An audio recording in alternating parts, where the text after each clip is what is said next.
Почитувани, добар ден. Ги следите вестите на Канал 8. Локалната самоуправа на Кочани годинава ќе го стипендира борачот Столе Евтимов, откако претходно објави конкурс за поддршка на млад спортист.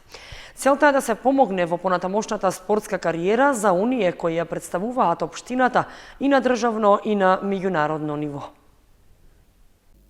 Столе Евтимов од Кочани, член на боречкиот клуб Лирија од Скопје, ја добива стипендијата за спортист Спортска надеж, што ја доделува општина Кочани за остварени спортски резултати во текот на 2019 година. На Евтимов во следните 6 месеци, од февруари до јули, ќе му биде исплаќан месечен износ од по 3000 денари. Во конкуренција за спортската стипендија годинава биле уште 2 пријави, од кои едната е отфрлена затоа што според правилникот стипендијата не може да се доделува на ист спортист два пати едно по друго, односно во 2 последователни календарски години, информираа од Одделението за јавни дејности на општина Кочани. Минатата година Столе Евтимов стана државен првак во борење слободен стил за јуниори во категоријата до 86 килограми. Во ноември пак го освои првото место на меѓународен турнир во Косово во категоријата до 92 килограми, а беше и вице-шампион на јуниорскиот балкански шампионат во истата тежинска категорија. Боречката Федерација на Македонија неодамна му го додели признанието најдобар борач во Македонија во категоријата јуниори за 2019-та. Општинската стипендија за спортист Спортска надеж се доделува како поттик за младите од Кочани да спортуваат и да остваруваат значајни спортски резултати. Кочанецот Ѓорги Николов беше единствениот учесник од Македонија на одбележувањето на годишнината од славниот Игмански марш во Босна и Херцеговина. На свеченоста по повод историскиот настан од антифашистичката и народно-ослободителна војна учествувале голем број граѓани од сите поранешни југословенски републики. 60-годишниот Ѓорги Николов од Кочани, кој е еден од основачите и член на Сдруженијето Јосип Броз Тито, беше единствениот македонец кој учествуваше на одбележувањето на 78 годишнината од историскиот Игмански марш во Република Босна и Херцеговина. На маршот годинава имало над 20.000 граѓани од сите републики и покрајни на некогашна Југославија, како и антифашисти од Австрија, Италија и Русија. Николов, кој меѓу граѓаните на Кочани е познат и под прекарот Тито, ја имал честа од името на македонскиот народ да им се обрати и да ги поздрави учесниците на маршот. Според него, огромна чест била да се биде дел од огромниот број почитувачи на славното историско минуто од Втората светска војна, во кое значајно место има токму маршот на планината Игман, во должина од 11 километри. На маршот имало зимски услови и снег, какви што имали и партизанските борци пред повеќе децении. Сепак, вистинско задоволство за сите учесници представувало сознанието дека меѓу нив е и единствениот се уште жив борец Албин Приберник од Словенија, кој во периодот на Игманскиот марш имал само 12 години. Во рамки на свеченоста, на падините на планината Романија се одржал голем историски час како потсетување на настанот што се одиграл во периодот на Втората непријателска офанзива. Игманскиот марш е една од најголемите воени операции што ноќта помеѓу 27 и 28 јануари 1942 година и организирал штабот на првата пролетерска ударна бригада за да го избегне опколувањето од германските фашисти. Околу 500 борци по висок снег и температура од минус 38 степени Целзиусови по пешачење од 19 часови успеале да стигнат на слободната територија во градот Фоча во Босна и Херцеговина. Општинската организација на СДСМ од Кочани одржа пресконференција на која тема беа реформите во здравството. При тоа акцент беше ставен на укинувањето на квотите за лековите, со што, како што беше речено, е обезбедена подобра здравствена грижа за сите граѓани. До пред неколку месеци, во првите 5 дена од месецот, се чекаше ред за да го земете потребниот лек. Не дај Боже да имавте потреба за лек при крајот на месецот. Се соочувавте со голем стрес, дека морате болни да ги поминете сите аптеки во градот, за секаде да го добиете одговорот, дека квотата за овој месец е исполнета. При што фармацевтите мораше да ви објаснуваат што е тоа квота, што за вас беа непотребни информации, бидејќи вие само го барате лекот што во моментот ви е потребен. Затоа, матичните лекари, поради вашиот страх дека ќе останете без лекови, беа приморани да ви пишуваат повеќе рецепти, а со тоа непотребно да правите залихи во вашите семејни аптеки. Но почитувани сограѓани, од октомври 2019 година, владата на СДСМ и Министерството за здравство со мерката за укинување на квотите во аптеките се стави крај на сите турканици кои се случуваа на почетокот на месецот, како во аптеките, така и кај матичните лекари. Со укинувањето на квотите се постигна рационална потрошувачка на лековите. Секој може да го добие саканиот лек секогаш кога ќе има потреба, односно во било кој ден од месецот, при што за подигнување на лек на рецепт доволно е само лична карта на пациентот. Со ова докажуваме дека Социјалдемократскиот сојуз на Македонија на прво место ја става грижата за пациентите, затоа да продолжиме заеднички да чекориме на прав пат.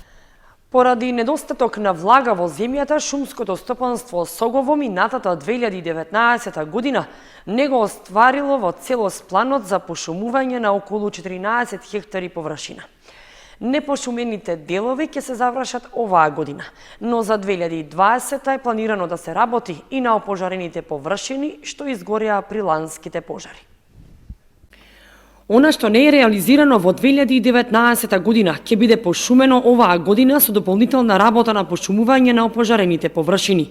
Моментално со машини, механизација, сеча и дотур се работи на изгорените површини, посебно кај депонијата, каде што лани имаше голем пожар и изгорија дрвјата што беа садени во изминатите неколку децении. Се прави расчистување на опожарените површини и на тие места ќе се прави земјени припреми за да се подготви теренот за пошумување, истакнаа од шумското стопанство Согово. Во 2019 година ни беше предвидено негде околу 10 до 12 хектара, меѓутоа поради сушниот временски период, односно поради немање влага во земјата, тоа го одложивме, таа врска од 2019 ја пренесовме за рана пролет во 2020 година. Инаку, вие знаете дека прошлата година, некаде во почетокот на месец август, од невнимание, ни се створи голем пожар во околината над депонијата, со една поголема значителна површина и поголема значителна дрвна маса од борови култури. За кратко време, тоа што го граделе наши колеги пред повеќе од 40 години,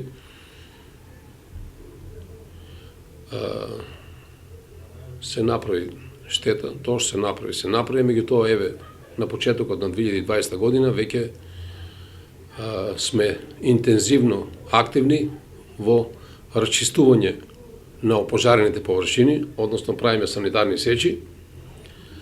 Сметаме дека во еден временски период ќе направиме дел една активна реализација и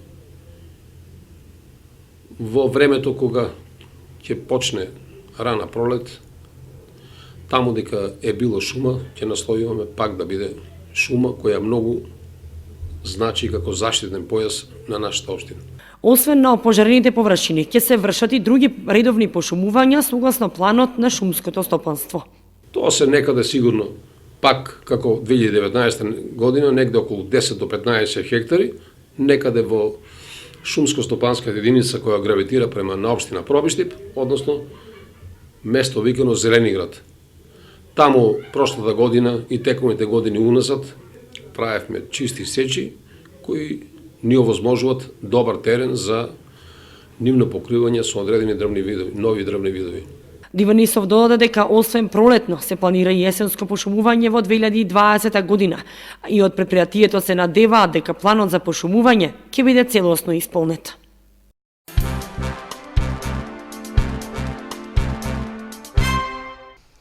Осмиот поред хуманитарен концерт насловен по патеките на Тоше, што го организира Тоши Илиев од Кочани и годинава помина со задоволителен број продадени влезници.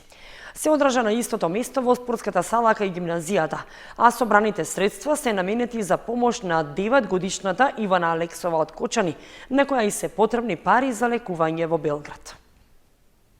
Граѓаните на Кочани уште еднаш ја покажаа хуманоста на дело, кога во голем број се собраа во спортската сала да го проследат хуманитарниот концерт по патеките на Тоше. Оваа година се собраа 43.200 денари, а концертот се организираше за помош на 9-годишната Ивана Алексова од Кочани, која боледува од церебрална парализа и чии родители немаат финансиски средства да го платат лекувањето и терапиите во Белград. На неколку терапии Ивана била, пошто се чувствува подобро. Една терапија чини над 1500 евра, а се потребни повеќе. Организаторот Тоше Илиев со концертот ја продолжува хуманата мисија на Тоше Проески, кој што пак, додека беше жив, му помогна на ист начин со хуманитарен концерт во Кочани за негова операција. Токму и затоа концертот се одржува секоја година на датум блиску до роден денот на Тоше Проески. Илиев се заблагодари на сите кои на свој начин помогнаа за успешноста на концертот. На моје огромно задоволство, салата се наполни колку што очекував, би рекол, и исто така по моје многу големо задоволство и благодарност пеачите кои се нафатија, односно кои прифатија да настапат на овој 8ми поред хуманитарен концерт, се одзваа, односно се овде присутни и ете така завладеа и една хумана и една весела атмосфера во спортската сала и овој по 8ми пат. Така што благодарен сум што уште еднаш смогнав сили, односно успеав да го организирам овој хуманитарен настан и уште еднаш ќе ми се оствари желбата да помогнам на уште една личност, а овој пат на Ивана Алексова. И во оваа прилика и посакувам добро оздравување, добро опоравување и многу здравје и среќа. На овогодишниот концерт настапија познати музички имиња од македонската сцена, но имаше и такви кои се на почеток на својата музичка кариера. Настапија Филип Пецовски, Наташа Малинкова, Петар Малинов, Театро Бенд, Мина Блажев, Дарко Стојчев, Оливер Стаменков, Драгана Јорданова и Јован Стојанов. Веднаш по поканата од Тоше, страна на Тоше, позитивно се одзавив и верувам дека сите треба да помогнат на некој начин. А ова вечер ќе настапам со песната Crazy Little Thing Called Off од Queen и верувам дека на некој начин со мојот глас ќе можам да придонесам да помогнам на малата Ивана. Мене ми е прва многу мило и чест ми е да пеам на една ваква организација и ваков хуманитарен настан, со тоа што мислам дека на сите нас младите пејачи од Македонија и пошироко, нормално, затоа што Тоше беше и остана нели звезда и сите велиме дека сте уште со нас тука и едноставно сакав да бидам тука, да помогнам на другите на кои што треба и во чест на Тоше да испеам неколку песни. Вечерва се представувам со 3 песни. Првата песна е мојата песна Во други души, со која што се представив на Макфест претходната година. Втората песна е Кој да ти кажа од Каролина Гочева, со тоа што имам преработка на таа песна, ќе пеам таа. А третата песна е песната на Тоше, Боже чуваја. Најголемото искуство до сега ми беше детската Евровизија, тоа беше една посебна организација, посебно искуство, дружба која што ќе остане за секогаш нели во моите спомени, со тоа што контактот се уште постои со мене и другите надпреварувачи. Ми беше многу мило најпрви да представам Македонија и потоа да се представам и сама себе. На Пинкови звездички исто така и тоа беше огромно искуство, траеше нели подолго, речиси цела година. Стигнав до полуфиналето, тогаш испаднав и од толку многу надпреварувачи мило ми е што влегов нели во полуфиналето. И Макфест, можам да кажам дека тоа ми беа најубавите 3 дана во мојот живот претходната година. И со тоа што сега соработувам со Роберт Билбилов и претходната година се представив со негова песна и оваа година се представив со Не можам без тебе и наредно си планирам нели да работам на сама себе, да се фокусирам на пеењето и на нови песни.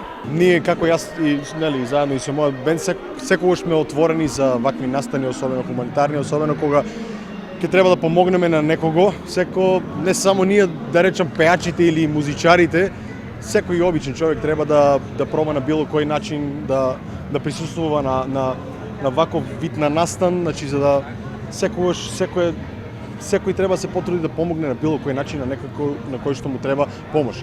Особено благодарение на Тоше што ги организира по повод по патеките на Тоше, што го организира овој, да речам, концерт хуманитарен. Значи овој концерт е со традиција и треба да продолжи да се одржува и следните години, затоа што како што ќе може да видат веројатно после гледачите, салата е скоро полна, значи ефективен е овој концерт и треба да се продолжи како што се и концертот по патеките на Тоше. Ова е 8 година поред на одржување на концертот. Претходните 7 беа организирани исто така за помош на наши сограѓани. Сите хумани граѓани кои што можат и сакаат да донираат за малата Ивана да може да застане на нозе, ќе може да го сторат тоа на телефонскиот број за донации во T-Mobile 070 143 183 и на жиросметката во Унибанка. Фондот за пензиско и инвалидско осигурување го отвори повикот за пријавување на пензионерите за користење на услугата за бањско-климатска рекреација. Услугата може да се користи еднаш во периодот од март до ноември 2020 година во трајање од 7 дена. Фондот за пензиско и инвалидско осигурување на Македонија го отвори повикот за сите заинтересирани лица, корисници на пензија, за користење на услугата бањско-климатска рекреација. Оваа услуга може да ја користат лица, корисници на старосна, инвалидска и семена пензија, остварена според прописите на Република Македонија и одредбите од договорите за социјално осигурување кои што државата ги применува, а кои што живеат на територијата на Република Македонија. Услугата може да се користи еднаш во периодот од март до ноември 2020 година во трајање од 7 дена. Услугата бањско-климатска рекреација опфаќа 6 полни пансиони, бањска терапија, еден задолжителен здравствен преглед и трошоци за превоз во висина на повратна автобуска карта од местото на живење на корисникот до установата во која ќе се користи услугата бањско-климатска рекреација. Лицата корисници на пензија кои користат и паричен надоместок за помош и нега од друго лице, додаток за мобилност или слепило, имаат право на придружник за време на бањско-климатската рекреација. Услугата бањско-климатска рекреација се остварува во правни лица, регистрирани за вршење на услугата со кој Фондот за пензиско и инвалидско осигурување ќе склучи договор. Услугата може да ја користат корисници на пензија, чиј износ на пензијата за ноември 2019 година изнесувал до 20.000 денари. Бодирањето ќе се врши зависно од висината на пензијата од 1 до 100 бода, при што понискиот износ на пензија ќе носи повеќе бодови. Доколку корисникот на пензија користи и дел од пензија која се исплатува од друга држава, при бодирањето ќе се земе во предвид и износот на пензијата која се исплатува и од другата држава. Потребни документи кои корисникот на пензија треба да ги достави за користење на услугата се барање до филијалите и деловниците на Фондот на пензиско и инвалидско осигурување според местото на живење на корисникот на пензија. Доколку корисникот на пензија користи и дел од пензија која се исплатува од друга држава, задолжително треба да се достави и извод од девизна сметка од банката. Корисниците на пензија кои во периодот од 2010 до 2019 година еднаш ја користеле услугата бањско-климатска рекреација или бесплатен туристички викенд, не може да ја користат услугата бањско-климатска рекреација во 2020 година. Фондот за пензиско и инвалидско осигурување задолжително писмено ќе го извести подносителот на барањето за установата во која ќе биде упатен и периодот на користењето на услугата. Списоците на корисниците на пензија на кои има одобрено користење на услугата ќе бидат објавени во филијалите и деловниците на Фондот за пензиско и инвалидско осигурување, како и на веб страницата на Министерството за труд и социјална политика.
Почитувани, тоа беше се што ви подготвивме за ова издание на вестите на Канал 8. Ви благодариме што не следевте. Довидување.